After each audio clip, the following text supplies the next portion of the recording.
Hello and welcome to this video demonstrating how we can take bacteria which are generally known to be pathogenic and use them to produce something desirable, yogurt. Yogurt is effectively milk that's been converted in part by bacteria into slightly different forms or has parts of it broken down for use and byproducts generated that then add flavour and change the consistency. This is similar in some ways to how yeast is used to make alcohol for beer. Different bacteria work to make kimchi, and a variety of others are used in their particular roles.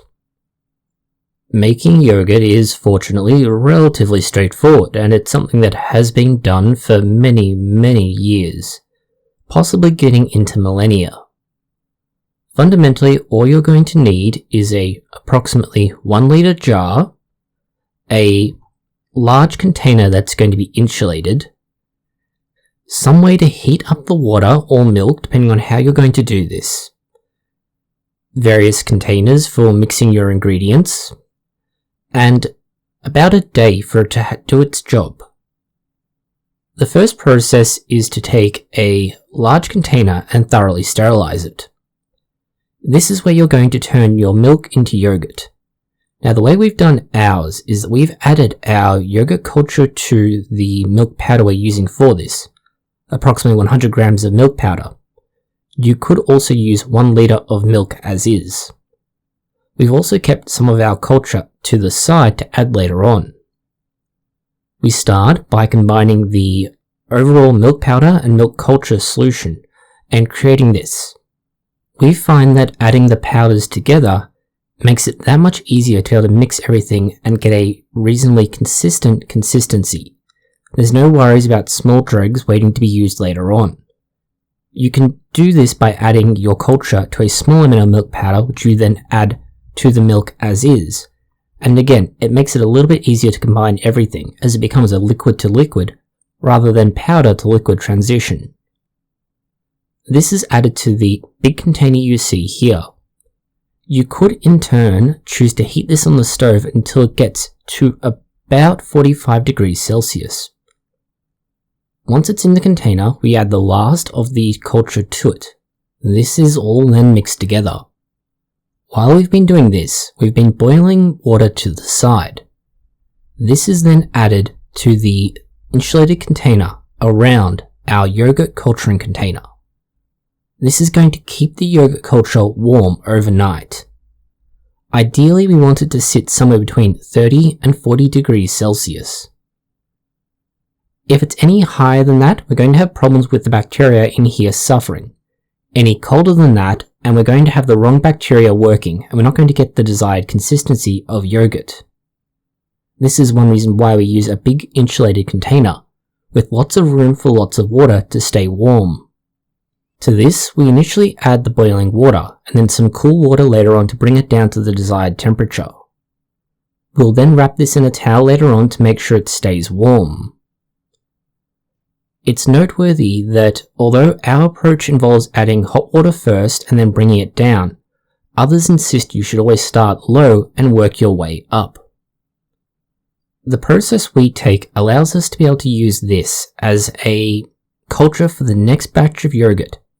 And we can just take a tablespoon or so of this out, add it to the next mixture, and that will start the process all over again. Rather than having to use a original culture each time, we can just continue to perpetuate the same sample again and again and again. After between 8 and 24 hours, the bacteria in this insulated container will have finished doing their job, or at least after 24 hours, they'll reach their maximum capacity.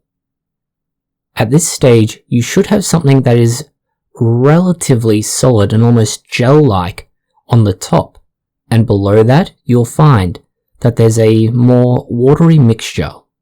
You can blend this all together, which will give you a consistency across all of your yogurt, or you can pour it through a strainer and keep only the more solid material.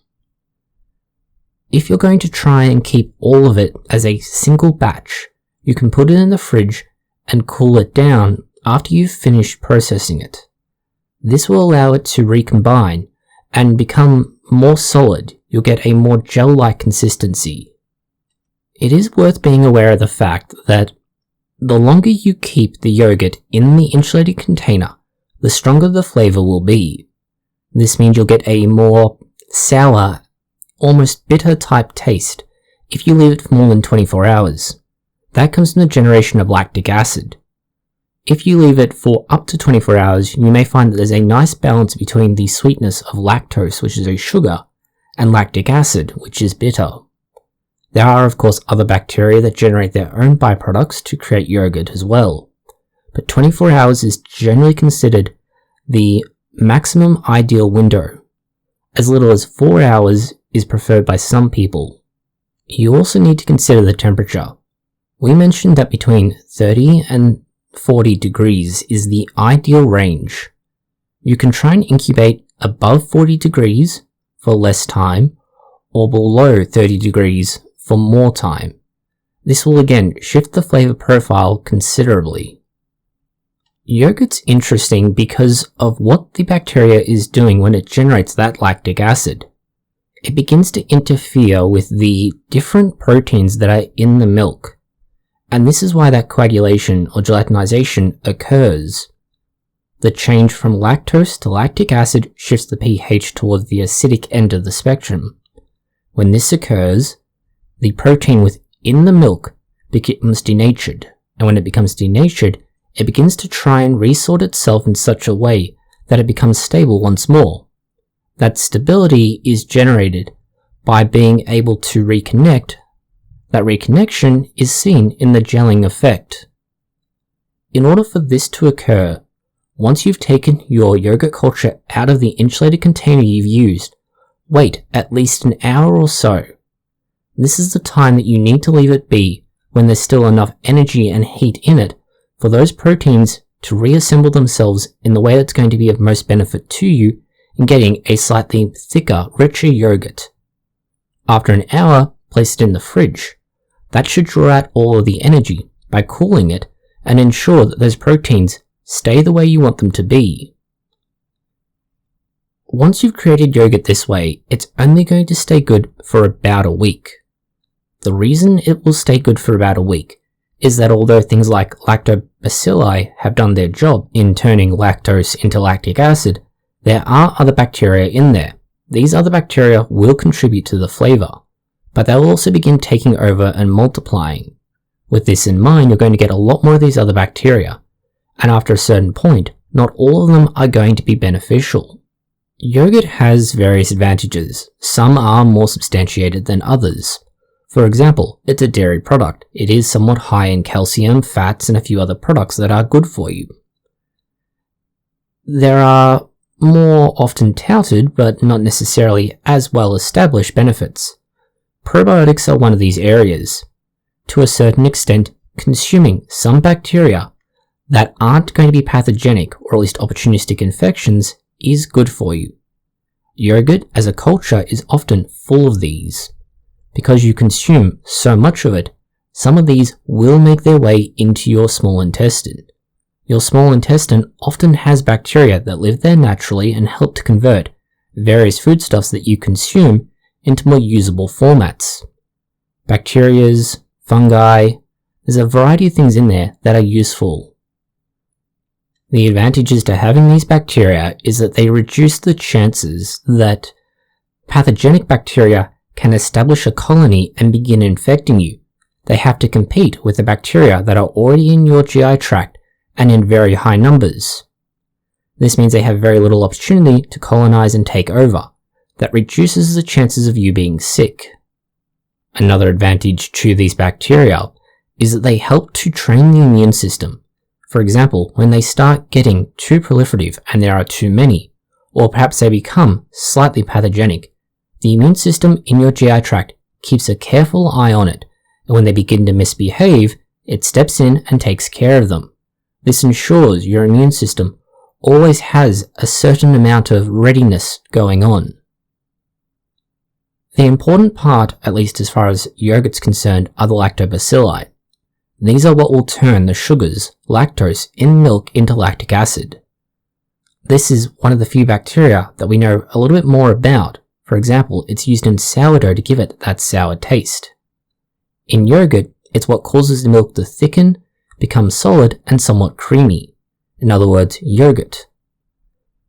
It is going to take longer than, say, converting ethanol from sugar, because the lactobacilli, while it's specialized in this role, doesn't have as much sugar to work with, where yeast would have a lot more. It does, however, have to work on a much smaller scale. You don't need to convert large amounts of lactose into lactic acid to get the effect you want.